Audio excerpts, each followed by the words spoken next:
Good morning. Today we're going to work in our next unit and we're going to talk about organizational culture.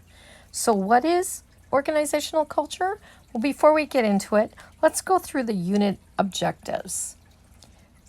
With this unit, you will be able to give a working definition of what organizational culture is, list and provide examples of the 3 key elements of the workplace culture, list the 4 stages of the culture disruptor model, and you will diagnose the culture of one of your organizations you are involved with, applying the key elements. So what is organizational culture? Let's tap into your prior knowledge and break these words down. Take a look. What does organization mean? What does culture mean? In your breakout groups, I'd like you to briefly discuss what you think organization culture is. Now that you've had a few minutes to talk about it and we've gone through it, let's take a look as a whole group. Let's discuss your definitions. According to our text, which is Siobhan McHale's The Insider's Guide to Culture Change, in Chapter 2, Understand Workplace Culture, published by HarperCollins Leadership in 2020, organizational culture is how things work around here or how the place functions, found on page 21 in the book. Every organization or working group has a culture that is specific to that group. You might have a job in Dairy Queen and Winthrop and then transfer to college, and the culture of that group, the organizational culture of the next Dairy Queen, runs a little bit differently. So we need to understand organizational culture. There are 3 key elements of culture. First key element is mental maps. The second one is roles. And the third one is patterns. Mental maps are the perceptions, point of view, and images you hold in your head about your work, according to McHale on page 23. So what does that mean? Well, basically, these maps are like our GPS. They help us find our way. They help us make sense of the world, and it's what our perception is of the place that we're at or the organization with which we're in. It's the lenses with which we look through and we see how things work and basically how we fit in. The second key element are the roles, the part played by a person or function in a given situation. My role in here is the teacher. Your role are the students. So what roles and responsibilities do we each have? We come into it with different roles, but yet we're all working together. So understanding your role in that organization and what is expected of your role is very important for the organization function. The third and final key element are the patterns.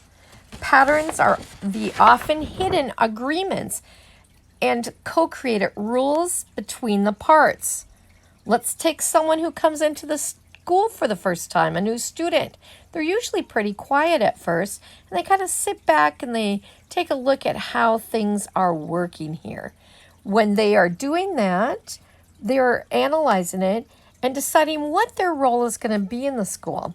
And oftentimes when we start conversations with those students, they'll ask questions and they'll say, well, in my school. And so each organization, even though this high school is like many other high schools, it functions differently. And even though students are students across the board, their roles and what they play will vary from one organization to the next.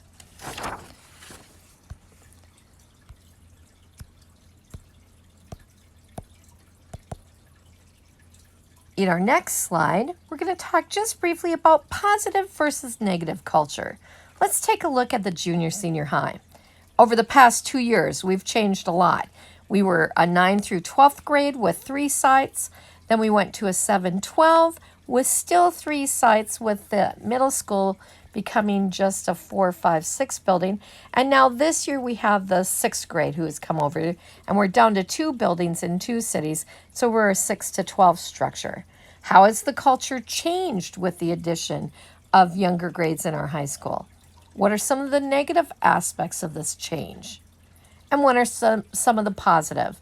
In your tables, let's do a brief talk. And this isn't about bashing, but it's about just analyzing. How has the organization changed with these changes in the classes that have come through? Because we have changed our dynamics up and our culture and the way that we even address each other and the roles that you play as being juniors and seniors with 6th graders now in the building as well. So let's take a few minutes in your tables to discuss this. Now that we've had a little time to talk on that, let's look at what would be required in order to change the culture. We've had a little bit of a negative culture in our school with the failing of the referendum, going into standard operating debt, and so it's not always easy to remain positive here. But let's take a look at what we could do to change or disrupt the culture. How do you go about a change?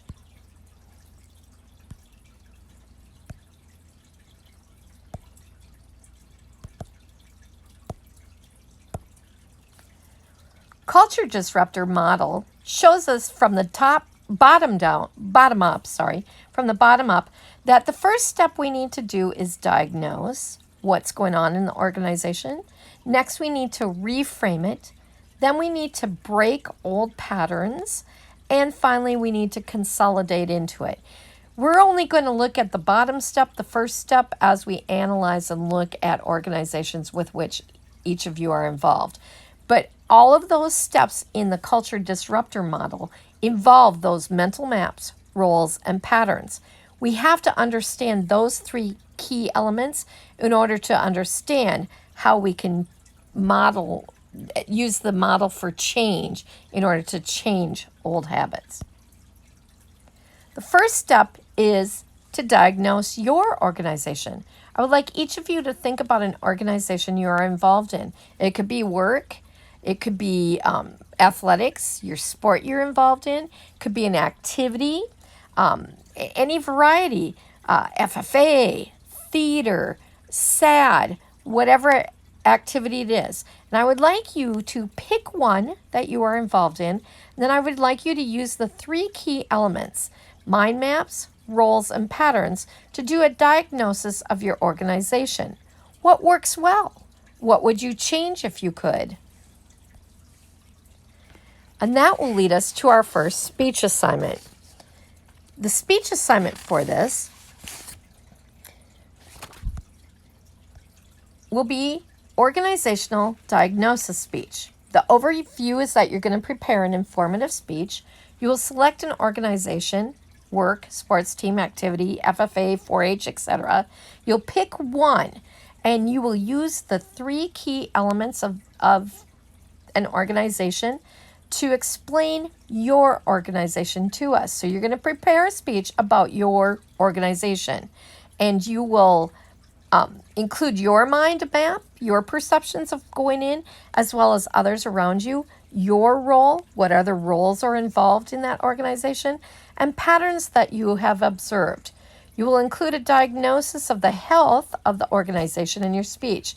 Explain what you like, what seems to work well, and is there something that you would change? Does something need to change? Generally, companies, workplaces, they're improving all the time and looking. And as the needs of the people involved in it change, customers for a business or students for an organization within the school, as those needs change, those organizations have to change as well. So we're going to look at it. What works well? What would you change? The requirements for this include a time requirement of a speech between 4 to 6 minutes in length. You'll have your Chromebook, so timing like normal. We'll do the timing so you'll know where your time is and whether you need to adjust your speech based on that time. And for every reminder that for every 30 seconds over or under the time frame, you will see a point deduction equal to half one letter grade factored into your final score. That's why we like to practice. So we're going to have practice and critique rounds.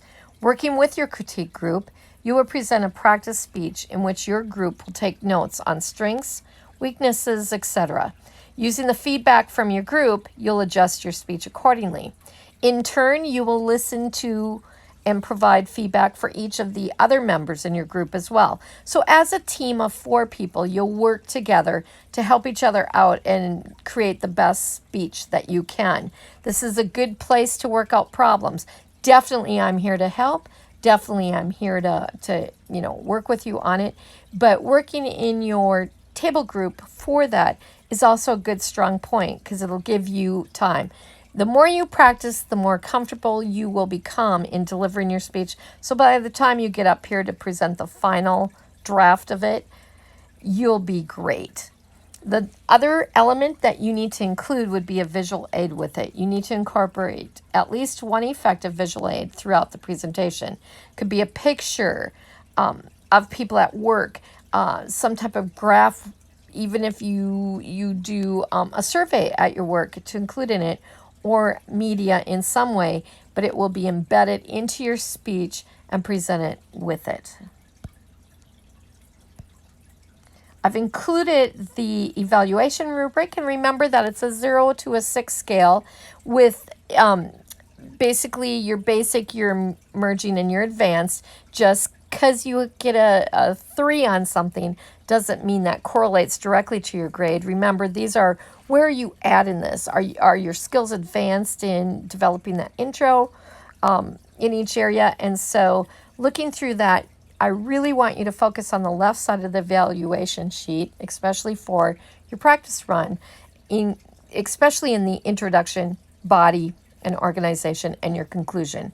Remember the specifics for each one. You have 5 parts in your introduction: your attention getter, your common ground, speaker's credibility, thesis statement, and your main points. You need to preview those to tell us exactly what are you going into. And you should have 2 to 4 points, any less than that and any more than that, and it wouldn't really be very effective in that time frame. But 2 to 4 points that you're going to give in general for a 4 to 6 minute speech. Your body and organization, looking at your quality and how well is it organized, keeping it in there. Are you using transitions throughout it? And finally, your conclusion. Remember that the 3 parts of the conclusion are that you're going to give a summary or review, you're going to restate your thesis, and you're going to give us some kind of closure or finality to it. Just the part that ends it, that just summarizes it all up, and boom, that little finishing touch where we know that you've concluded your speech.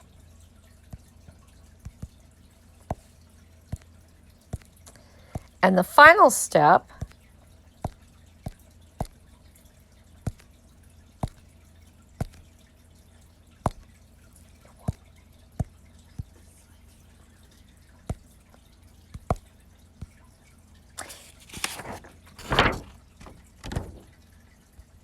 And the final slide, organizational scoring rubric for your speech. This will be a total of 55 points. And you're going to use this rubric in your practice run, and this will be the rubric that I actually use for your speech when you deliver it. It lists each of the points, what each one is worth, your 5-part intro, your body and organization, conclusion, your style and language. The bottom half is all on the right side of the evaluation rubric.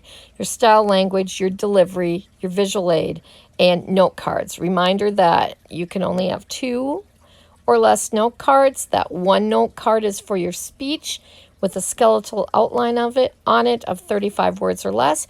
Your second one is a resource card. If you don't have any resources, obviously you don't need that. But the total speech will be worth 55 points. And that is it.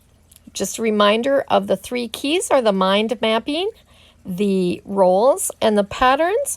And you are going to select your organization and apply those. And we'll be working over those key elements over the next few days to embed them in, and you'll be gathering your information to begin to develop your speech. Are there any questions over this?